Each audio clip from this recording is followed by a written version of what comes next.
Entonces, el día de hoy vamos a terminar ya por completo el capítulo 6 y esto lleva por título Diario de un discípulo. Vamos en el día número 37 que lleva por tema Aclarando el discipulado. Y para eso leeremos Juan capítulo 6 del versículo 60 hasta el 71.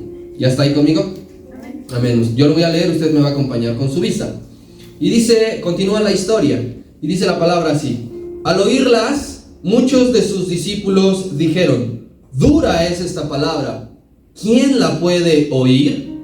Sabiendo Jesús en sí mismo que sus discípulos murmuraban de esto, les dijo: ¿esto os ofende? Pues qué, si viereis al Hijo del Hombre subir a donde estaba primero. El Espíritu es el que da vida, la carne para nada aprovecha. Las palabras que yo os he hablado son espíritu y son vida. Pero hay algunos de vosotros que no creen, porque Jesús sabía desde el principio quiénes eran los que no creían y quién le había de entregar. Y dijo: por eso os he dicho que ninguno puede venir a mí si no le fuere dado por el Padre. Desde entonces muchos de sus discípulos volvieron atrás y ya no andaban con él. Dijo entonces Jesús a los 12: ¿queréis acaso iros también vosotros? Le respondió Simón Pedro: Señor, ¿a quién iremos? Tú tienes palabras de vida eterna. Y nosotros hemos creído y conocido que tú eres el Cristo, el Hijo del Dios viviente. Jesús le respondió: ¿No os he escogido yo a los 12 y uno de vosotros es diablo? Hablaba de Judas Iscariote, hijo de Simón, porque este era el que le iba a entregar y era uno de los 12, aclarando el discipulado. En esta parte, querido hermano, veremos una deserción de gente seguidora de Jesús. Escucha bien el término que empleo: de gente seguidora de Jesús. El número inicial de cuando empezó toda esta historia se va a ver reducido, y no por poco. ¿Qué es la deserción? La deserción la conocemos y la podemos definir como el abandono, como la interrupción o como la desvinculación de una responsabilidad, de algo que se estaba haciendo o de alguien mismo. Es completamente el olvido de lo que yo inicialmente estaba haciendo. Y la deserción está presente en muchos lados y es aplicable de muchas maneras. Por ejemplo, alguien del matrimonio puede desertar. Cualquiera de las dos partes, ya sea el hombre o la mujer, puede decir: yo ya no quiero seguir contigo, está desertando del matrimonio. Un padre puede desertar de ser padre. Al abandonar a su hijo, a su hija y olvidarse de él, está desertando de su responsabilidad. Alguien en la milicia puede desertar, por ejemplo, y decir: ya no voy a seguir aquí, y desaparece. Un estudiante también puede desertar, dejar lo que había iniciado. Y en México, querido hermano, cada día desgraciadamente aumenta esto: la deserción del matrimonio, la deserción de la paternidad, la escolaridad. Y es por distintas causas. Por ejemplo, enfrasquémonos en la deserción estudiantil. Un estudiante abandona la escuela, por ejemplo, por bajos recursos. Alguien que se dedica a estudiar y que necesita recursos para poder seguir estudiando y no los tiene, se ve en la necesidad de desertar. También por la falta de un apoyo familiar. Padre y madre no lo apoyan y entonces se ve en la necesidad de aquel joven de desertar. A lo mejor por tener un trabajo prematuro, precisamente por no tener los ingresos necesarios, el trabajo lo absorbe y debe dejar la escuela. También puede ser porque es excluido socialmente dentro de las escuelas, no lo acepta, no se siente cómodo y prefiere dar un paso al costado. Quizá porque tiene problemas de aprendizaje, un déficit de atención, y eso lo orilla a desertar. Este fenómeno de la deserción, querido hermano, no es ajeno al cristianismo, porque alguien podría decir solamente pasa en la vida social. ¿Sabías tú que a nivel iglesia la deserción también es muy fuerte? Hace un par de años hicieron un estudio en los Estados Unidos porque había un fenómeno que estaba siendo muy evidente. Los pastores estaban dejando su cargo. Al mes había 1,500 pastores que estaban abandonando el pastorado. ¿Y qué es lo que nos arroja este fenómeno? ¿Cuáles eran las razones? Las siguientes. Número 1, desánimo. Los pastores estaban desanimándose y entonces ellos preferían dejar el pastorado. También una causa era la soledad. Los pastores estaban solos en alta medida.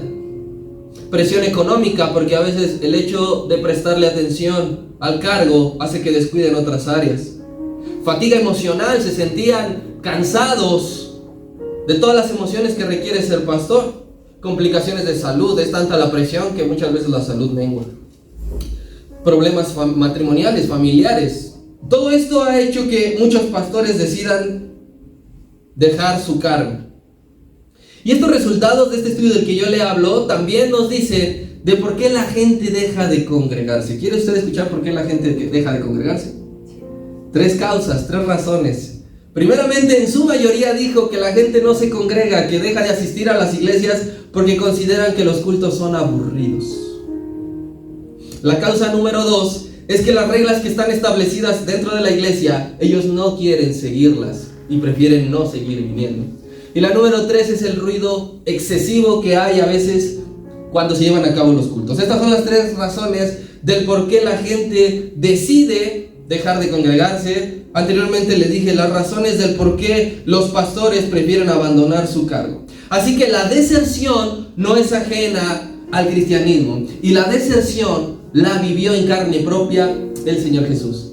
El hombre más perfecto, el Salvador del mundo, también lidió con aquello que muchas veces nosotros no queremos enfrentar, que es el abandono. Pero veamos por qué la gente desertó de seguir al Señor. Versículo número 60 dice: al oírlas, ¿a qué se refiere? Recuerda que nos quedamos en la predicación que el Señor le dijo a la gente dentro de la sinagoga, dentro del templo. Entonces, al oír esas palabras, muchos de sus discípulos dijeron: ¡uf! ¡Qué dura estuvo ahora sí la predicación! ¡Qué fuerte estuvo la palabra! ¿Quién podrá resistir lo que tú acabas de decir? Esta fue la conclusión que sacó la gente. Desde el versículo número 25 hasta el 58, toda esa predicación que hizo el Señor, la gente sacó una conclusión y dijo que esa predicación es dura.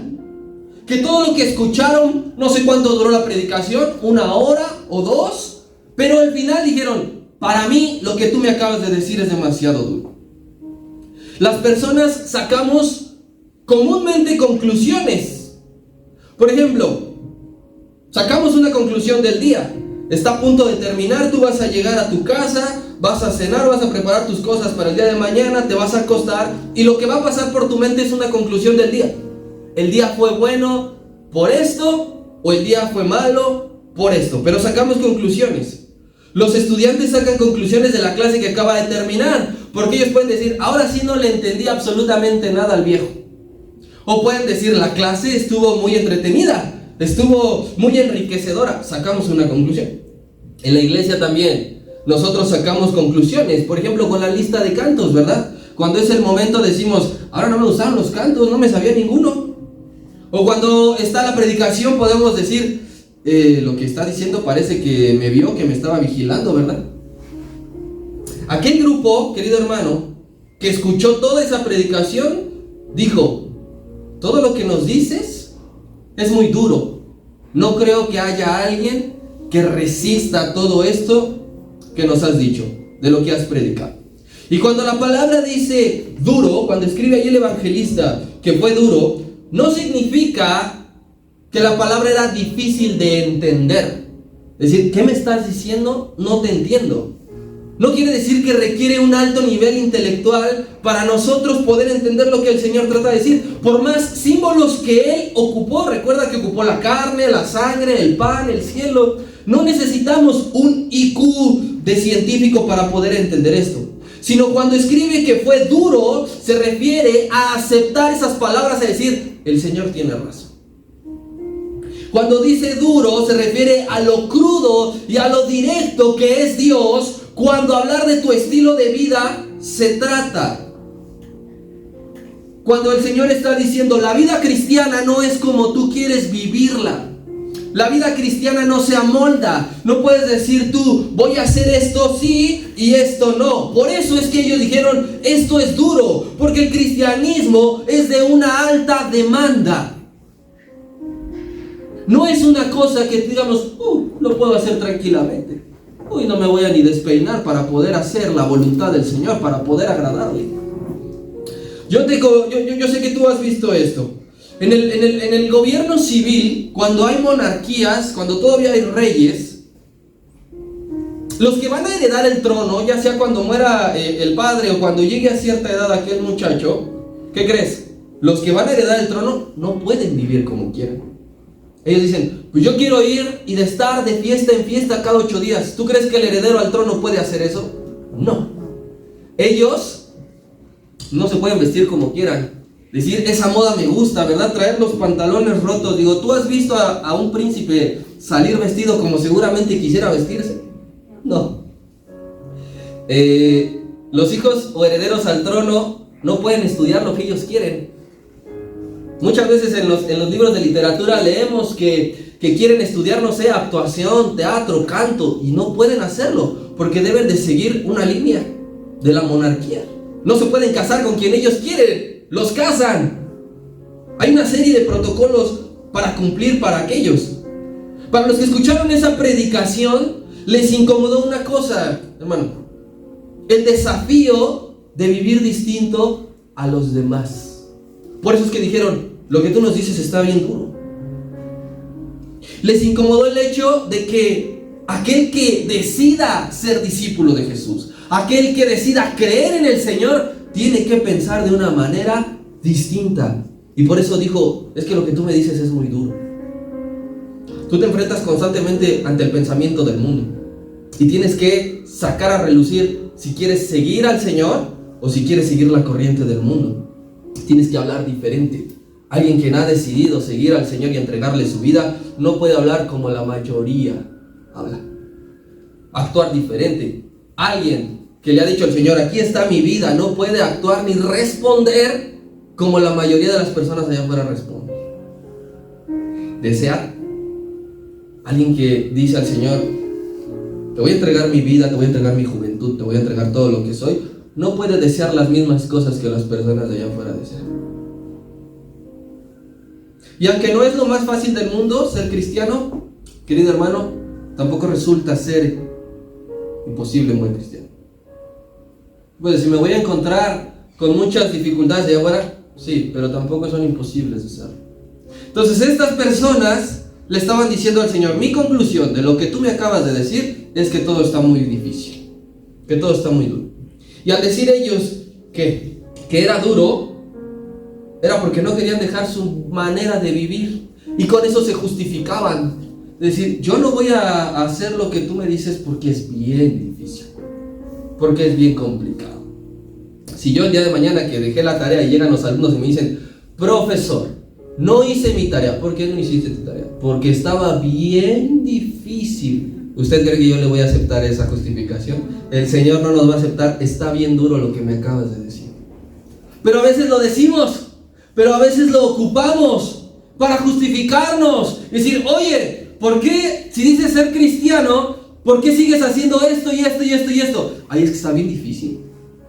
Ahí es que está bien duro. Es lo mismo que decían ellos. La intención de la predicación de Jesús con ese alto nivel de demanda, hermano, era frenar a la gente. Dos cosas. Primero, recuerda que la gente al Señor lo quería hacer rey. Cuando terminó de multiplicar los panes y los peces, la gente dijo, este es el profeta, este es el rey que iba a ser, vamos de una vez a coronarlo. Entonces el Señor les tiene que decir la verdad para decirles, les voy a bajar su euforia para que no pretendan hacerme rey. Y la segunda causa es frenarles el hecho de que ellos lo buscaran para decirles, dame pan y dame pan y dame comida y dame comida. Así que lo que tiene que hacer el Señor es decirles y hablarles con la verdad. La verdad para ellos resultó ser dura. Pero yo quiero decirte, hermano, tú y yo, y esas personas, y todos los que escuchan, necesitamos palabra dura. Tú y yo, y todos los que van a escuchar este mensaje, necesitan verdades directas, no suavizadas. No decirle, voy a bajar el nivel, voy a cuidar mucho mis palabras, porque el Señor no lo hizo. Él habló la verdad como la tenía que hablar y decir. ¿Y sabes por qué necesitamos escuchar este tipo de mensajes? Porque eso ayudará a doblegar nuestro orgullo. Nuestra vida es muy orgullosa, nuestro corazón es muy orgulloso. ¿Y qué es lo que necesitamos? Palabra dura, mensajes directos. La palabra llega a ser dura muchas veces porque nuestro corazón es más duro. Porque nuestro corazón está hecho una piedra, una roca, que no quiere escuchar, que no quiere cambiar, que no quiere darle una oportunidad al Señor, que no quiere abrir la puerta para que entre y gobierne el Señor. Por eso es que necesitamos la palabra dura. Y la palabra sí es esto que vamos a leer a continuación. Ve buscando Proverbios capítulo 4. Sí es esto la palabra. Proverbios capítulo 4.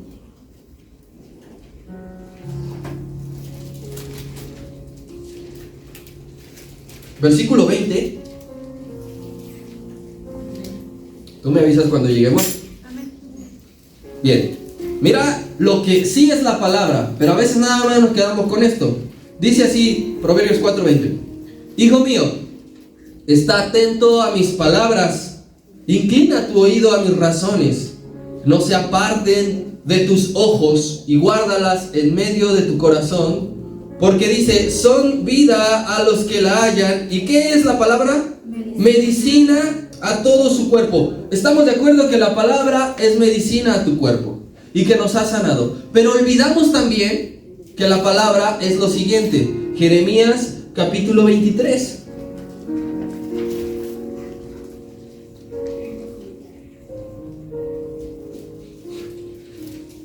Versículo 29. La palabra es medicina, sí, pero también la palabra dice así, está hablando el Señor. No es mi palabra como, ¿qué dice? Fuego. Como fuego, dice Jehová, y como ¿qué también es? Como martillo que quebranta la piedra. Yo te pregunto, ¿el golpe de un martillo es suave? ¿Sí? Yo podría clavar si le estoy haciendo así. Entonces es necesario que la palabra también sea como dura, para que dice quebrante, para que rompa el orgullo, para que deshaga ese corazón de piedra que tenemos. ¿Por qué entonces las palabras y la predicación de Cristo fueron duras? Porque en ese lugar, y sí, dentro de la sinagoga, hay corazones duros. Dentro de este lugar hay corazones duros. No debemos de rechazar la palabra del Señor por más dura que sea. No debemos de hacerlo. Cuando lo estemos escuchando, cuando estemos prestando atención, cuando se esté exponiendo la palabra y tú identifiques, se viene un mensaje duro, no lo rechaces por eso que sea fuerte. Versículos 61 y 62 de Juan capítulo 6. Entonces, ya escucharon ellos esta palabra y su conclusión es, está bien dura, está bien fuerte, Señor. Entonces el 61 dice, sabiendo Jesús en sí mismo que sus discípulos murmuraban de esto, les dijo, ¿esto os ofende? Pues que si viereis al Hijo del Hombre subir a donde estaba primero. Este grupo, querido hermano, poco a poco lo hemos ido desmenuzando y estaba compuesto, recuerda que nada más era 5,000 hombres el número que nos maneja, más las mujeres, más los niños, pero estaba compuesto por gente común, que era de los pueblos que estaba por allí cercano, estaba compuesto de fariseos, ¿sí? De gente que le resistía, y dice ahora que también había discípulos, aparte de los 12, no se refiere únicamente a los 12 que ya estaban reunidos todos. Aparte de esos 12, el Señor tenía inicialmente otros discípulos. Entonces todas estas personas componían las más de 5,000 personas que estaban allí. Y fueron los últimos, es decir, los discípulos, no los 12, sino los otros, quienes murmuraron contra el Señor. Nuevamente, murmuraban durante la predicación y murmuraron terminando la predicación. Y dice algo bien importante, que Jesús sabía que estaban murmurando de Él. No dice que los escuchó. Ya los oí, ahorita que termine vas a ver.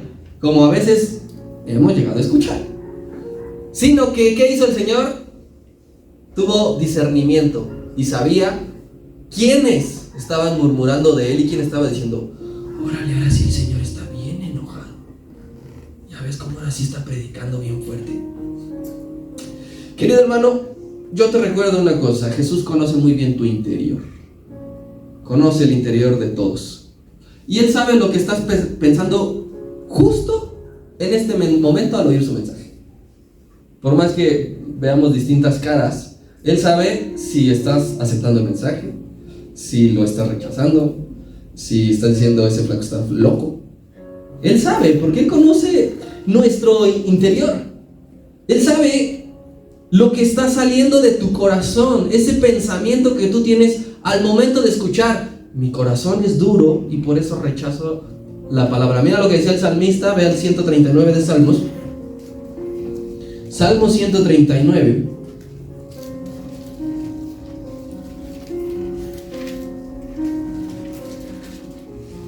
Versículo número 4.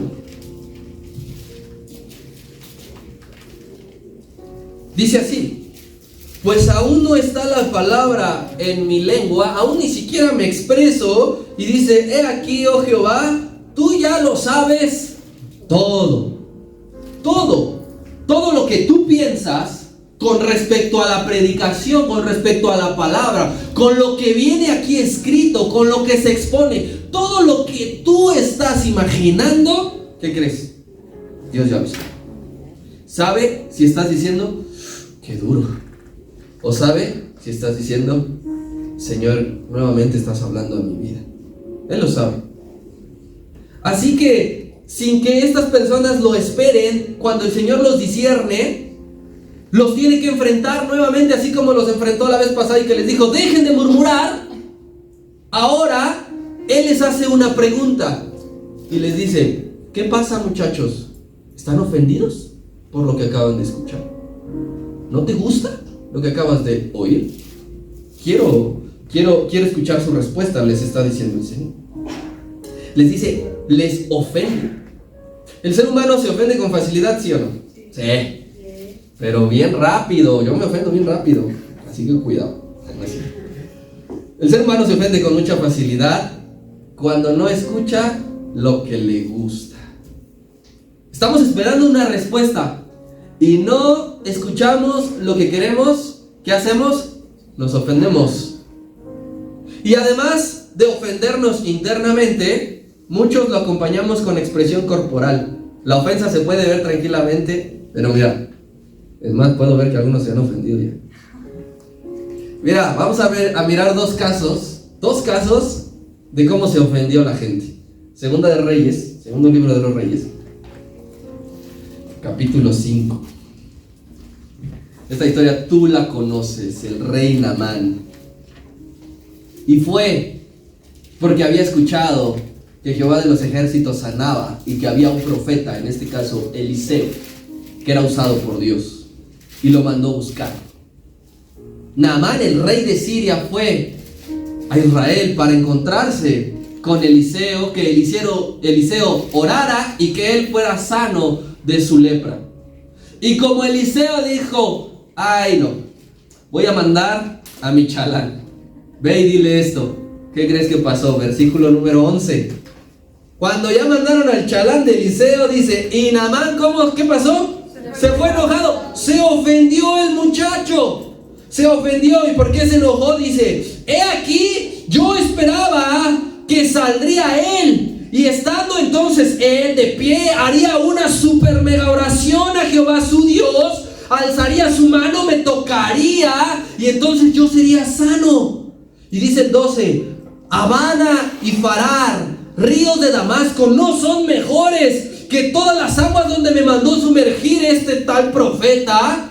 Si me lavara en ellos, también no sería limpio. Y dice que se regresó como ofendido el muchacho. La gente se ofende fácilmente porque no vio salir al profeta y decir: usted es el rey, no, permítame, levante sus manos, yo ahí voy a orar por usted. Se ofendió. y se quería regresar, ¿verdad? Y tuvieron que ir sus siervos. Ya estamos aquí, jefe. Digo, no pierdes nada. Y fue y se sumergió y quedó limpio. Ahora, Hechos capítulo 7. Vamos a ver a otros ofendidos. Hechos capítulo 7. Solamente es un libro adelante de donde estamos. Capítulo 7, versículo 54. Esta historia también la conoces. ¿Recuerdas a Esteban? Sí, Esteban estaba siendo juzgado y él estaba hablando, y lo que ustedes hicieron, les dijo a los fariseos: lo que ustedes hicieron de crucificar al Mesías les va a costar caro. Y entonces, mientras Esteban les predicaba, mira lo que ocurrió en el 54. Oyendo estas cosas, dice que ¿qué? Se enfurecieron, se ofendieron tanto en sus corazones que hasta que crujían los dientes. Es decir, ¿qué está diciendo este loco? Porque los seres humanos nos ofendemos con mucha facilidad. Y cuando Dios nos hace una pregunta, siempre se le responde. Él les estaba diciendo: ¿esto les ofende? Que yo les hable con la verdad les ofende. Que yo quiera el bien para ustedes les ofende. A Dios siempre se le responde sus preguntas. ¿Qué ocurrió cuando se enfrentó con Adán? ¿Qué has hecho, Adán? Había que darle una respuesta. ¿Qué pasó con Caín? Le preguntó: ¿dónde está tu hermano? Había que darle una respuesta. Porque cuando Dios te pregunte algo, querido hermano, siempre respóndele. Si Él te pregunta: ¿te ofendió la predicación que escuchaste hoy? Dile: sí, Señor, sí me ofendió. No, ¿cómo crees? No, lo que pasa es que tengo muchos problemas. Hermano, ¿te ofende una predicación dura?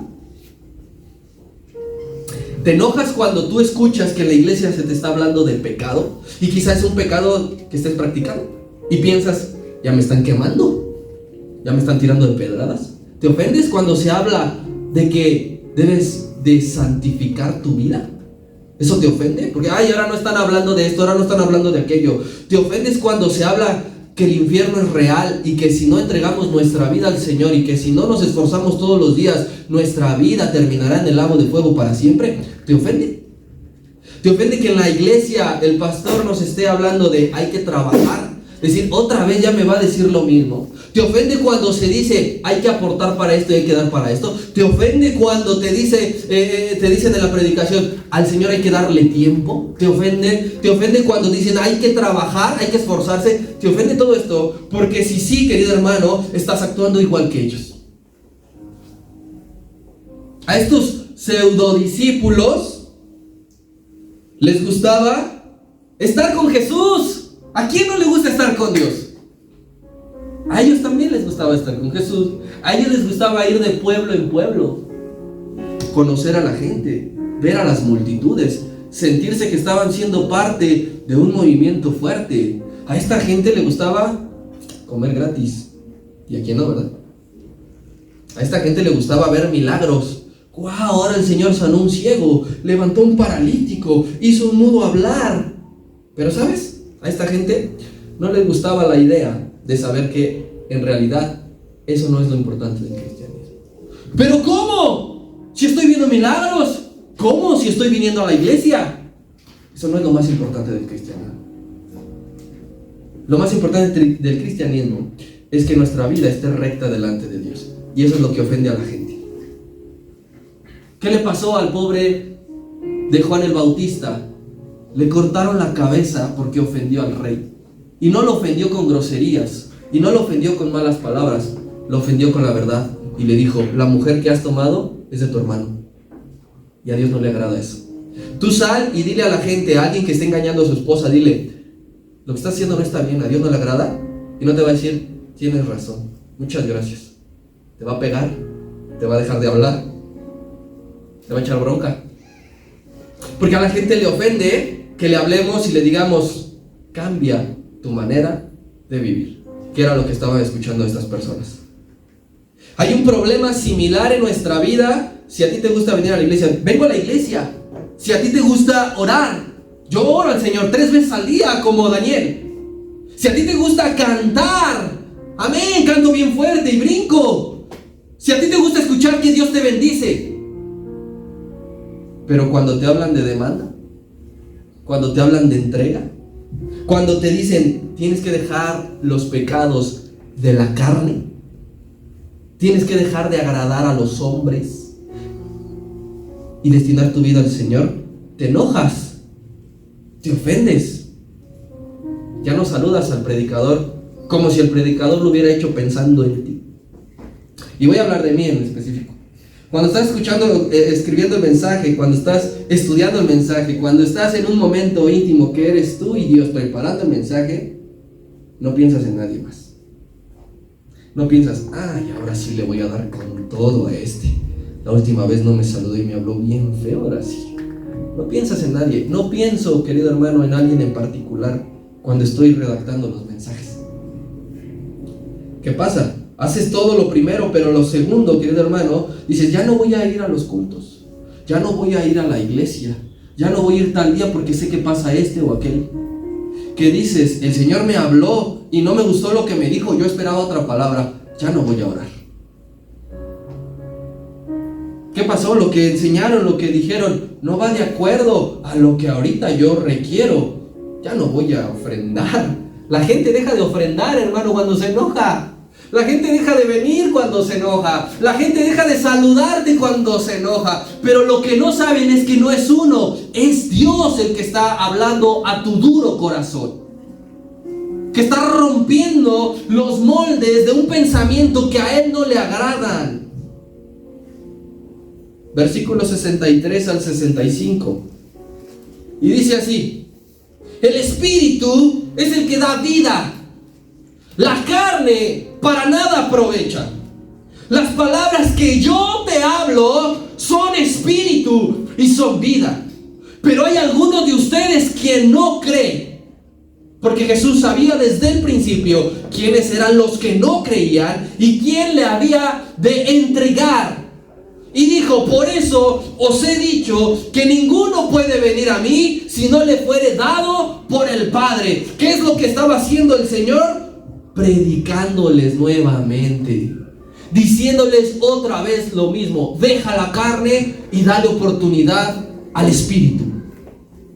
Lejos de guardar silencio, querido hermano, y de ver los gestos de todos, Él no pensó, ya se están ofendiendo estos, ya cruzaron los brazos, ya me arrugaron la cara, ya tienen cara de pocos amigos, mejor ya me voy a callar porque no quiero que me dejen de hablar. Para nada. Mira, uno cuando está aquí enfrente puede ver tranquilamente todas las expresiones y sabe cuando alguien ya se ofendió, y sabe cuando, seguramente cuando baje ya no me va a hablar, y como tal. Ahora imagínense 5,000 personas, el Señor hablando. ¿Usted cree que no es una lucha el decir, no están recibiendo el mensaje? Y estas personas estaban bloqueando la vida de Dios, no cualquier cosa. No les está dando el Señor la receta de la Coca-Cola, no les está diciendo cómo puedes llegar a lo exitoso en tu vida, les está diciendo cómo pueden ser salvos. Y la gente les está resistiendo, la gente lo está rechazando. Lo único que quería el Señor, lo único que quiere siempre cuando habla a su iglesia, a su pueblo, es que conozcan que tienen la posibilidad de tener vida. Él les dijo, yo lo que les estoy hablando, mis palabras te van a dar vida, no te van a enfermar, no te van a matar, no te van a enterrar, no te van a deprimir, te van a dar vida. Porque si el hombre deja su camino de impiedad, de iniquidad, querido hermano, lo que va a obtener es vida. No va a obtener aburrimiento, no va a obtener soledad, porque el Espíritu Santo estará contigo todos los días. Entonces lo que hace el Señor cuando te habla así como en esta noche, lo que estaba haciendo Cristo con aquella gente era darles vida. Todo lo que Dios habla, querido hermano, es para que haya vida en ti. Todo, sea del tema que sea el libro que sea el capítulo que sea el texto que sea, lo que Dios hace es que quiere que haya vida en ti. Quiere que la carne muera dentro de ti, los deseos de la carne, los deseos de los ojos, la vanagloria de la vida, Cuando tú lees la palabra, cuando tú oras al Señor y le pides, habla mi vida, lo que está haciendo y lo que hará es matar la carne y vivificar el espíritu. No hará ninguna otra cosa. Y si es duro, es por la misma razón. Si la palabra es suave, es para tener vida. Y si la palabra es duro, también es para tener vida. No cambia. Y lo habla una y otra vez, querido hermano, una y otra vez. Esa es la respuesta de por qué tú dices, en el año yo ya sé que el Señor murió por mí. En el año yo ya sé que Él sacó al pueblo de Israel de Egipto. En el año vemos muchas veces esto, vemos muchas veces aquello. ¿Sabes por qué? Porque Él dice que aún muchos no creen. Porque por más que lo dice el Señor, por más que habla el Señor, por más que lo vuelve a ver, por más que lo volvemos a mencionar, dice, todavía hay muchos que no creen. Y cuando el Señor prepara un mensaje, es con la fe y con la esperanza de que ese que no cree, al fin crea. Por eso lo hace. ¿Por qué dice la palabra, el que robaba, no robe más? Porque el Señor tiene tanta fe. Los hermanos que damos el mensaje, tenemos fe de que a raíz de escuchar, ahora sí este mensaje, la vida de aquel, la vida de aquella, cambiará, porque creerá. Allí radica todo. Si tú no crees en el Señor, no vas a cambiar. Pero si tú crees en el Señor, vas a decir, es momento y es hora. Y el Señor también sabe cuando dudamos de Él. Sabe cuando estamos murmurando, cuando estamos cavilando en nuestro corazón. ¿Y qué crees? Sabe si ahorita estás dudando o no estás dudando. Yo no. Yo puedo decir, ahora sí todos los hermanos hablé de que se ofenden y ya hasta cambiaron, se sentaron derechos y me están sonriendo. Pero el Señor en el corazón de cada uno sabe si estás creyendo o no estás creyendo. Versículo 66. Y dice, desde entonces muchos de sus discípulos volvieron atrás y ya no andaban con Él. Este que acabamos de leer es uno de los versículos más tristes de toda la Biblia. Leerás la Biblia una vez, 3 veces, 5 veces, 10 veces. Y este es uno de los textos más tristes, uno de los versículos más nostálgicos de todos. Porque desde ese preciso momento, cuando terminó de decirles su última palabra, dice que muchos se dieron la media vuelta y lo dejaron hablando solo. Trata de imaginar ese momento. ¿A ti alguna vez te han dejado solo? No me contestes. Te han dejado con la palabra en la boca, te han dejado con la mano estirada y no creo que quieras volver a vivirlo otra vez. El Señor estaba hablando, le estaba predicando y a pesar de que su intención era buena, ellos dijeron, nos vamos. Si solo estás con el Señor cuando es suave el asunto, cuando Él te bendice, cuando hay prosperidad, cuando hay milagros, cuando hay llamamientos al altar, cuando escuchas que Dios te ama, cuando escuchas que Dios te perdona, si solamente estás con Él cuando sucede eso, tarde o temprano vas a terminar volviendo atrás. Tarde o temprano. Estos llevaban un día, Señor, wow, nos diste de comer a todos. Y terminando el día siguiente, lo dejaron solo. Solo, cuando las cosas son demasiado fáciles, es muy fácil volver atrás. Hay predicaciones, hermano, que son el inicio de fe, de una vida de fe. Yo creo que tú te has de acordar. Cuando aceptaste al Señor y alguien te predicó, no sé si fue en una iglesia, no sé si fue en la calle, no sé si fue donde quiera que haya sido, escuchaste que alguien te predicó, no una predicación estructurada quizá como esta, sino el mensaje directo que te dijo, el Señor murió por ti en la cruz del Calvario, resucitó al tercer día, derramó su sangre para perdón de pecados y ahora nos aguarda una vida eterna. Esa predicación, querido hermano, llenó tu corazón de fe. Cuando ya eras cristiano y escuchaste que el Señor requiere de jóvenes, requiere de hombres y mujeres valientes, que hay que entregar su vida, es que esa predicación hizo que tu fe aumentara. Hay predicaciones que producen que la fe nazca o crezca. Pero hay otras predicaciones que marcarán el final de tu vida de convicción. Decir, caray, ¿el cristianismo es eso? No me lo habían dicho. Lo siento. Vuelvo atrás. Porque esa es la razón de las predicaciones también. Porque Juan en la primera carta dice, muchos estaban con nosotros, pero en realidad no eran de nosotros. Porque hay predicaciones, querido hermano, que te van a enterrar. Que te van a enterrar. Y mira lo que está diciendo y haciendo el Señor. Esto Era un filtro. Era un filtro. Recuerda que al Señor no le motivan ni le mueven las masas, ni los números. Él lo que tenía que hacer era filtrar a la gente que sí creía. Me voy a quedar con 2. El Señor prefiere quedarse con esos 2 que seguir manteniendo 5,000 que solamente quieren comida gratis. Dice que muchos volvieron atrás. No fueron 3, no fue una familia, no fue un vecindario. Muchos. Y yo te aseguro que fueron más los que se fueron que los que se quedaron. Muchos volvieron atrás porque en realidad no eran verdaderos discípulos. No eran verdaderos discípulos, ya que un verdadero creyente ama todas las enseñanzas de Cristo. Todas. Tú eres los que somos padre, los que son madre, o los que algún día lo sean. Tú amas cada faceta de tus hijos. Si están enojados, los sigues amando. Si están tristes, los sigues amando. Si están contentos, los amas. Si están llorando, los amas. Así que los verdaderos discípulos que aman al Señor, lo aman cuando la palabra es suave y cuando la palabra es dura. Cuando dicen, hoy me bendijo, y cuando me dijo, hoy requiere más de mí el Señor. Esos son los verdaderos discípulos. Esos son los verdaderos creyentes. Los verdaderos creyentes no desertan cuando la palabra es dura. Si tú dices, a raíz de esa predicación volvió atrás, ese no era un buen creyente. Ese no es un discípulo. Pero si dices, ese se afianzó cuando escuchó eso, ese es un discípulo vivo. ¿Qué dice el Señor? La figura, si alguien toma el arado y voltea hacia atrás, no es digno. No es un discípulo. No puedes tú decir, hoy sí, mañana no. No puedes tú decir, ¿de qué me vas a hablar hoy? De esto. No cuentes conmigo.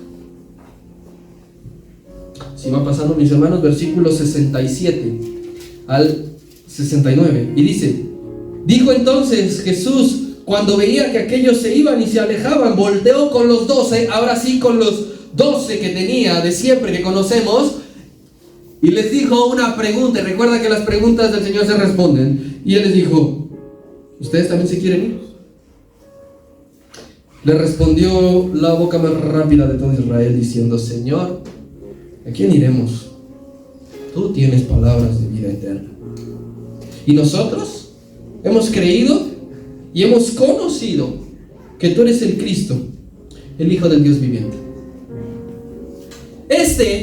El versículo 67, hermano, es un momento trascendental en la vida de cada discípulo. Es un momento trascendental el cual ellos pasaron, los 12, y tú y yo pasamos y pasaremos. Que el Señor te pregunte, ¿te quieres ir tú también? ¿Te quieres regresar? Que siempre no.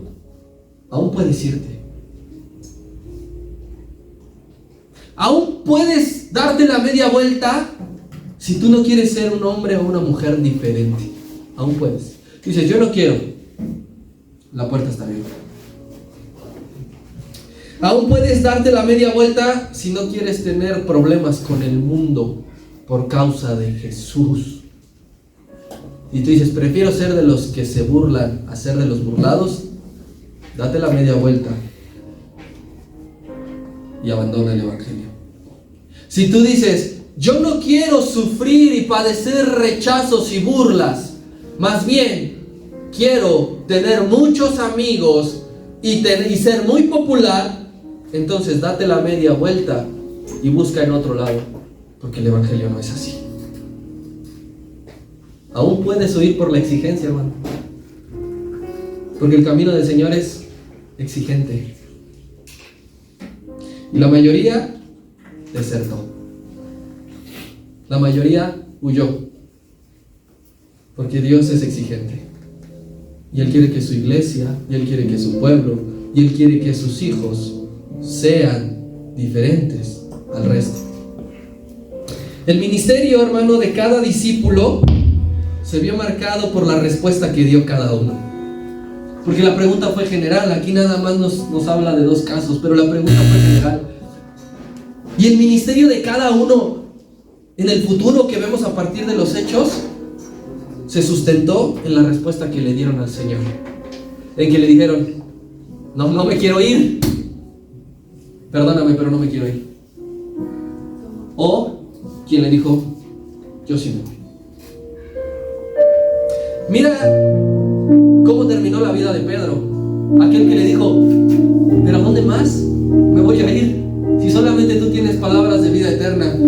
Y Pedro, después de que el Señor ascendió, se convirtieron 8,000 personas en su predicación. Y murió por la causa del Evangelio. Porque le dijo: yo no me quiero ir. Yo voy a estar aquí al pie del cañón. Y que se equivocó más adelante, sí, muchas veces. Pero le dijo: aquí quiero estar. Y mira el otro caso, Judas, que a lo mejor ni le respondió. ¿Cómo terminó? Muerto, ahogado por la avaricia. La palabra dura, querido hermano, o te afianza como a Pedro, o te mata como a Judas. No hay de otra. ¿Tú qué quieres que pase la palabra, que haga la palabra contigo? ¿Que te afiance o que te mate? Porque la palabra dice que sus palabras es como una espada de doble filo. Y una espada de doble filo te puede matar. Tú decides, hermano, qué es lo que quieres.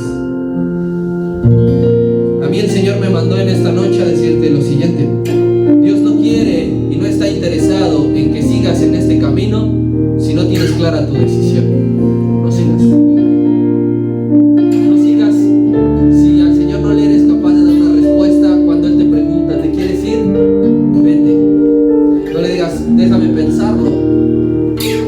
Pues deja que pasen otros 3 años de diversión y te aviso. Deja conocer aquello, déjame probar esto y entonces regreso. Mejor no sigas, vuelve hacia atrás. Pero si tú estás convencido, si tú le tienes claro, si tú sabes que el cristianismo es marcar una diferencia, que el cristianismo es ser luz